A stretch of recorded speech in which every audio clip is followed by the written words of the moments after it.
This is day 324 of Zohar Pshat, and we are on Daf Lam Vav and Aleph. We are the paragraph towards the bottom, a little more than about 3/4 way down. But Isha Kitov, woman saw the tree was good. Chamas, she saw it. Lo Chamas, and she didn't see. Kitov, Chamas. I'm not sure exactly how to put the commas in a sense, but she saw, or it could be it's Chamas lo Chamas, Kitov Chamas. Kitov v'lo Yashvis Bay, Yashvis Bay, or could be Chamas v'lo Chamas Kitov, Chamas Kitov v'lo Yashvis Bay. But what it means is, however you put the commas, it means she saw it, she didn't see clearly. She saw she saw it look good, but she wasn't wasn't fully at peace with this, so she didn't really understand it. So okay, she wanted to find out what seems good. What's going on here? Let's check it out. When she touched the tree, she didn't die. She said, okay, let's figure out what's happening. Maxi was Wednesday afterwards, Vatikach Mirperio. She took from the fruit of the tree. Bloxi Vatikach Mer, she didn't take from the tree itself. And the Zohar says, wow. Because Dapakas aside the Moisa, she connected the place of death. So it's like we have this kind of concept by Acher Koitzitz ben Soya that he cut the saplings off from their roots. There's a similar idea, only it's in the foliage. It's in the much higher up in the tree. She took the fruit and not the tree itself. In other words, you took the das tovara without the connection to HaKadosh Baruch Hu. You severed the whole the fruit, didn't take from the tree. The trunk of the tree represents the shefa from above, which connects on high. And again, we're going to like the Zohar said previously, you had the Eden for the Eitzah Chaim first, they eat some of the Eitzah Das afterwards. It's a similar marshal. Had you taken the tree with the Tov and Ra, it'd be fine. Because then you know it, everything comes to the Kodesh Baruch Hu. But you took the fruit without the tree. And that's a problem. That was what caused the issue here. Because Dabakas Asa Moisa. The tree, the fruit itself, once you pluck from the tree, the fruit is on its way to death. Eventually it's going to rot. It's no longer connected to a source which gives it chiyus, gives it life. So too, once man severs the fruit from the tree, the fruit is inevitably going to die. Not immediately. The fruit is good for a long time, but it's on its way. He's Moisa of agreement called Ama Moisa, and she caused death for the whole world. Farfishis Chaya mean Moisa. She took away the life force, the tree, from the death, the fruit. This also caused separation. La Prussia eat the sami about to separate the wife from the husband. Here, meaning the world down or below from the husband, the shefa from above. The kol mi Dibbur lo yispashal amin, and so here goes a fascinating discussion.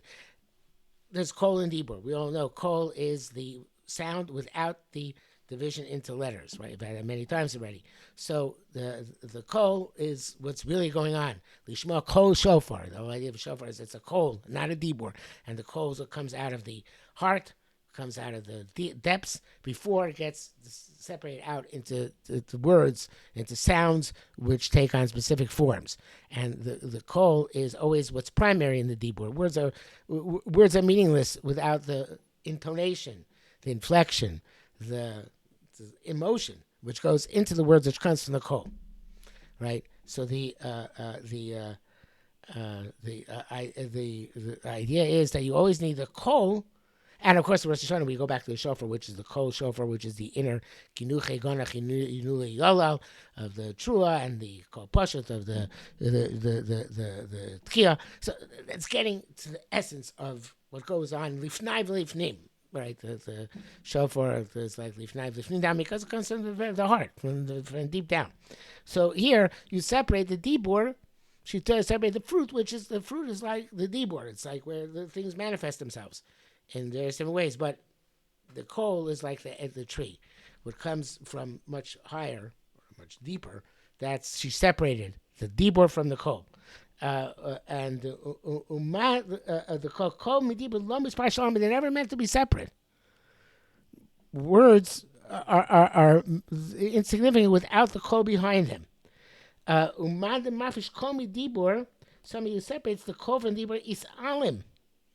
He becomes a mute. and can't really speak. In other words, yeah, of course it can speak, but it's meaningless. Since the words are taken away, they're given to dirt. This is an amazing statement. In other words, the Dibbur without kol is meaningless, and Dibbur without kol therefore is given to dirt. And if you separate the fruit from the tree without taking from the tree, you're given to dirt. So all of life is insignificant and eventually ends up in dirt unless there's a kol, right? The idea of kol behind the Dibbur is the idea of uniting Shemaim and Oretz together, which is undermined by taking the fruit without taking from the tree. It's an amazing statement that Zohar making. Rabbi Shimon says, I was muted into silence. I was removed from good. And my pain became much greater. I became muted into silence. Amisol says it goes. My timer begin to call Dibur, because the call, the inner call is what causes the Dibbur to be expressive and meaningful. Came the Galusa once Amisos and Golus call Isparish Mine. The sound is taken away. The inner sound, and the words cannot be heard, meaning that the entire inner feeling, which is supposed to go with the words, is missing and becomes just words. Even the Torah itself becomes just words. You can take Torah without the inner voice of Torah. It's like they had the Ramban in this week's Parsha Kedoshim. A person can be novel b'shus Torah. You can take just the Torah's words, take halacha, and be a novel. They don't have the kol, which is kedusha, which is intrinsic to Torah and is the base of Torah. Separate the words, you can become just a novel b'shus Torah. So you need to have the kol, right?